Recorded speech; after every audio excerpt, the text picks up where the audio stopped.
Thank you very much, Senator Kramer. Senator Rosen, please. Well, thank you, Chairman Reed and Ranking Member Wicker for holding this hearing.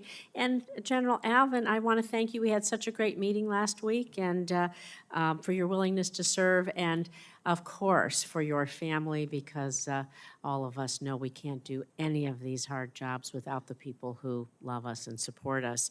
And so I'm going to talk about a little bit about what we got going on in state with a lot of sunshine, and maybe there's a little desert, maybe it's close to the ocean, but I want to talk really about the C-130J basing, because the Nevada Air National Guard's 152nd Airlift Wing in Reno flies its legacy C-130s in some of the hottest temperatures, highest elevations, and in the most challenging mountainous environments of any C-130 unit. Integral to their mission is flying the Modular Airborne Firefighting System, the MAFS, in support of the U.S. Forest Service as we see those wildfires year after year. So upgrading the Nevada Air National Guard's C-130H fleet with C-130Js would really have a substantial impact on their readiness, on their firefighting capabilities in Nevada and the western United States. Like I said, we have seen devastating wildfires. This really matters to all of us. And so I appreciate that Air Force leaders followed through on their commitments to me to update the basing criteria to now include specialty missions like MAFs. I'm excited that Reno's under consideration for the latest round of basing decisions.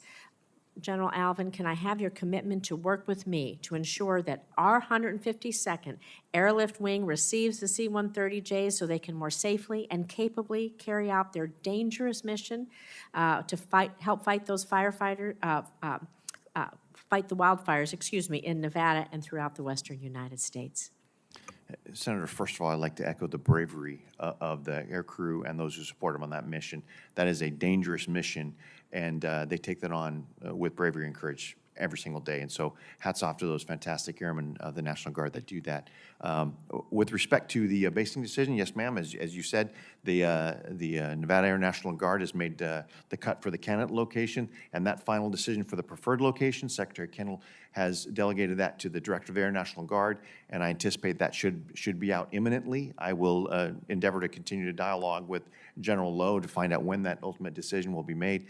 But, I mean, congratulations on moving into that candidate location and being under consideration. And I will continue to dialogue with General Lowe.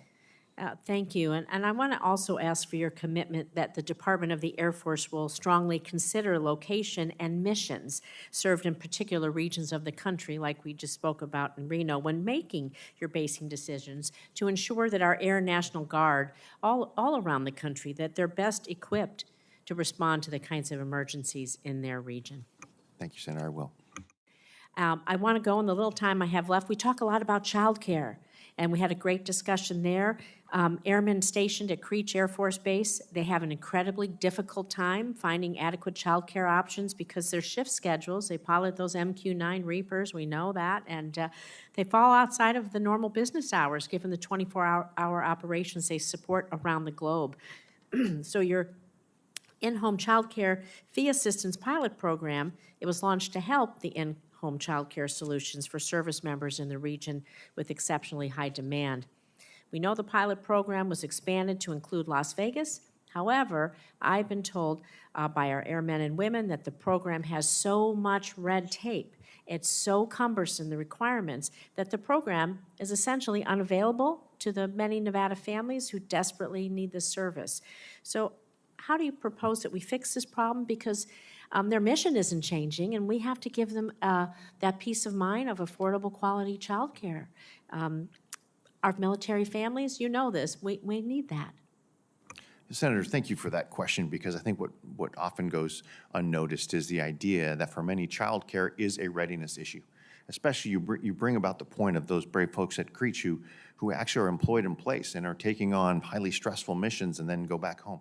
But they're still just as dedicated and work just as hard, and the hours are tricky as well. And so they may not have access to the standard child development centers that others who work sort of the day shift would, as you will. So to your point about this in-home child care, Senator, you have, if confirmed, you have my commitment to continue to work to try and cut through some of that red tape, because I find it heartening that there are families out there who are willing to open up their homes and be subject to the certification to ensure that there's the safe care of the children for those who might be, working at night. That is something somewhat selfless of those who are volunteering. So my pledge is, if I'm confirmed, I will work with the OSD and see how we can maybe streamline that to ensure that we can meet both the needs as well as the willingness for those potential homes to be able to support that.